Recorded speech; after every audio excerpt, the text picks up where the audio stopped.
اس سے بنتی ہے.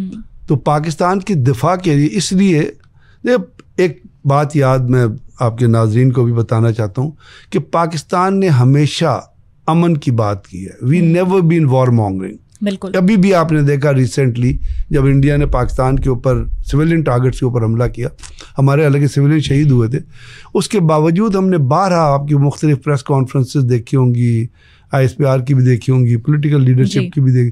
انہوں نے یہی کہا کہ جی ہم خطے میں امن چاہتے ہیں, ہم ایسکلیشن نہیں چاہتے. اور دوسری بہت اہم طریقے سے, بہت امپورٹنٹ طریقے سے بڑے ایمفیسائز کر کے یہ کہا کہ we do not for an atomic war because یہ خطہ اس میں کوئی اسپیس ہی نہیں ہے ایٹمی جنگ کے لیے. یہ دنیا کا سب سے زیادہ غریب ترین خطہ ہے. آپ کو دیکھیے کہ انڈیا کے اندر ان کے اپنے لوگ کہتے ہیں کہ 80 کروڑ لوگ 5 کلو اناج پہ رہتے ہیں. وہاں پہ 48% ان امپلائمنٹ ریٹ ہے. پاکستان میں بھی بہت غربت ہے, پاکستان کے رورل ایریا میں بھی بڑی غربت ہے. حالانکہ یہاں پہ بہت سارے مزار ایسے ہیں جہاں سے لوگ کم از کم کھانا کھا لیتے ہیں, لیکن اس کے بعد غربت کا لیول ادھر بھی زیادہ. اس لیے ہم کہتے تھے کہ یہ آپ کو اور بیکورڈ لے جائے گا. جاپان ابھی تک ہیروشیما سے باہر نہیں آیا, ناگوساکی سے باہر نہیں آیا, لیکن چونکہ پاکستان کے جو رائیول تھا, جو پاکستان کے وجود سے جنہوں نے کمپرومائز نہیں کیا, جو ایک غلط تھیسز اپنی پبلک کو, اپنی اسٹوڈنٹس کو پڑھاتے رہے ہیں.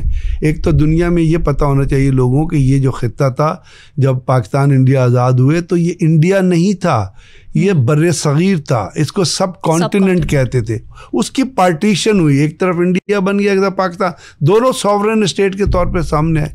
تو اب جب انڈیا نے وہ دھماکے کیے تو وہ تو میں نے جیسے آپ سے عرض کیا نا کہ وہ پاکستان کو تھریٹ کرتا تھا, تو پاکستان کے لیے ضروری تھا کہ وہ بیلنس آف پاور قائم کرے. ٹھیک. کیونکہ بیلنس آف پاور سوورنٹی کے لیے بڑا ضروری ہے, آپ کی اسٹیبلٹی کے لیے بڑا ضروری. آج کل تو دنیا میں اتنے سارے تھنک ٹینک ہیں, اتنے سارے ڈیفنس انسٹالیشن ہیں, آپ اسپری دیکھیں, آپ ملٹری کیوریاسٹی دیکھیں, آپ ڈیفنس آرگنائزیشن, وہ پوری کے پورا مانیٹر کرتے ہیں ملکوں کی دفاعی صلاحیت کو. تو ہم اگر اب پیچھے رہتے, اور پھر یہ ملکوں کی نہیں, یہ پورے خطے کی بات ہے, ریجنل اسٹیبلٹی کے لیے بھی یہ بڑا ضروری ہے. بالکل. لیکن یہ جو منیمم کریڈیبل ڈیٹرنس ہے, آپ کیا سمجھتے ہیں کہ یہ ابھی ریلیونٹ ہے یا پھر اس کو جو ہے وہ کوورٹ ایسکیلیشن میں بدلنے کی ضرورت ہے؟ نہیں, کوورٹ تو اب کوئی چیز میں نے آپ سے کہا نا رہی نہیں ہے. کوورٹ کا تو مطلب تھا چھپا ہوا. اب تو ایوری تھنگ از اوورٹ.